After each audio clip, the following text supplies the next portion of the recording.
I am the Tofu Golem. Please enjoy the video.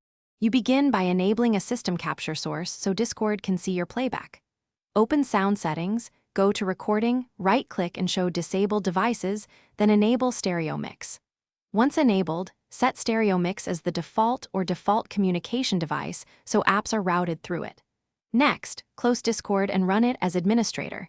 This ensures Discord can access audio from protected apps like browsers or games. Once done, you'll be ready to route system, sound into Discord for sharing. Now you instruct Discord to use that system capture.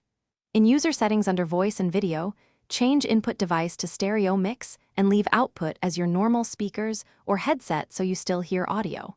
When you start screen share, choose the specific application window or entire monitor. Then be sure to check the Share Sound or Share Audio checkbox in the Share dialog. If sharing a browser tab, select the tab option and confirm Share Audio. Browsers expose tab audio only via that explicit control. Finish by testing. Start a short share and ask a friend, or use a second account to confirm they hear system audio.